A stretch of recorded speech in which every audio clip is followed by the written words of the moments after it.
awalnya nih, waktu itu kan gue memang kerja di kantoran nih, terus ngerasa kerja tuh waktu itu kerjanya sebagai profesional lah, kerjanya lembur terus gue ngerasa wah kayaknya kalau kerja terus nih capek juga nih, pengen nih bikin suatu usaha yang gue kalau kerja sepenuh hati bisa buat hasilnya buat gue sendiri, gue nikmati dan bisa ngembangin usaha gue. Akhirnya waktu itu gue lihat nih, kan kalau kita mau bikin usaha kita harus lihat dari 3 sisi sebenarnya.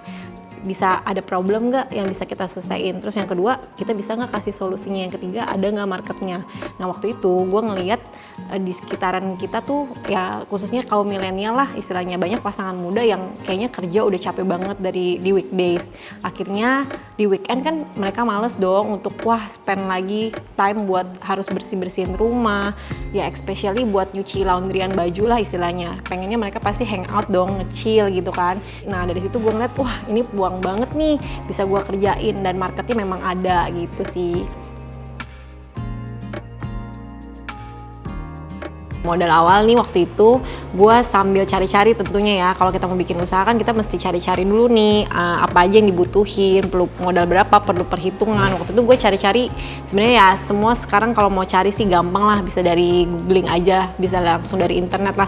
Gue cari-cari, gue pikir itu harus ada mesin pastinya kan, mesin dan perangkatnya semua, terus gue harus cari tempat juga untuk sewanya, untuk gue taruh semua mesin-mesinnya, sama gue siapin karyawan-karyawannya. In total sih kalau untuk modal aset dan sewa bisa sekitaran 70-80 juta sih waktu itu.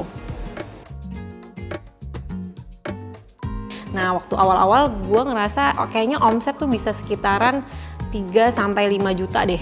Nah kalau sekarang tuh bisa, kalau kita bandingin sama sekarang ya omsetnya bisa naik jadi 1000% lah.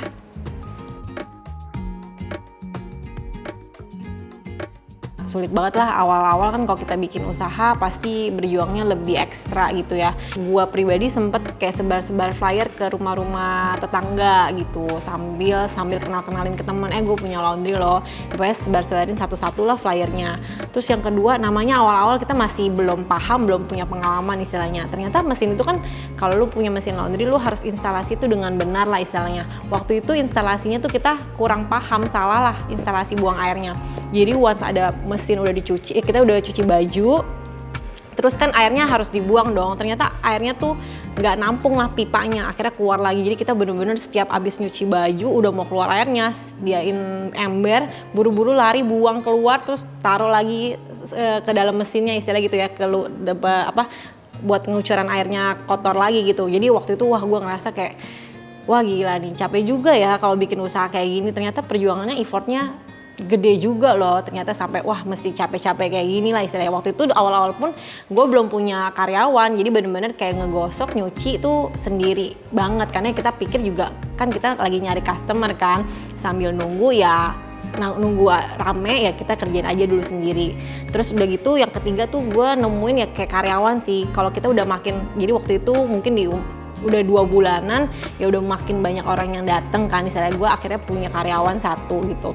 Nah terus ya namanya problem karyawan adalah once kalau dia udah ngerasa kayak kurang nyaman akhirnya pindah, jadi kita udah ajarin dia capek-capek taunya cabut gitu aja. Itu sih yang bikin gue wah capek juga nih ternyata ngerjain usaha gitu.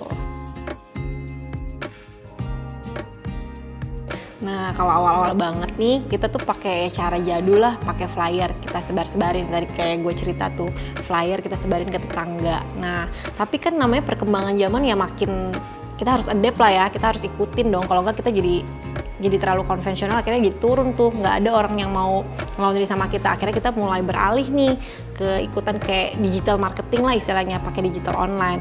Nah platform yang ada nih yang awal-awal banget yang kita pakai adalah Instagram sama Google My Business, karena juga kan belum ada harus bayar sesuatu kan ya, mumpung lah karena bisnis kita masih belum terlalu besar, akhirnya kita coba nih pakai platform digital yang kayak tadi tuh Instagram sama Google My Business. Itu sangat-sangat membantu banget sih. Nah ada nih sosok inspirasi gue yang gue lihat wah ini bisa jadi panutan banget nih, yaitu Mary Riana.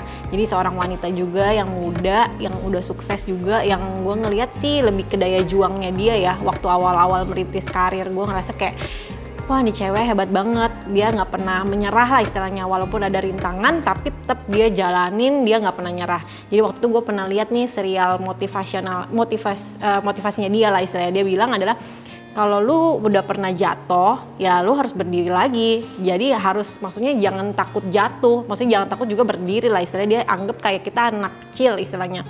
Waktu kita belajar jalan, kan pasti sering jatuh kan, tapi lu kan tetap berdiri lagi. Katanya dia, kenapa kalau makin dewasa malah lu jadi takut kalau udah jatuh, jadi takut berdiri. Padahal lu harusnya punya kekuatan lebih karena udah jadi dewasa lah istilahnya gitu.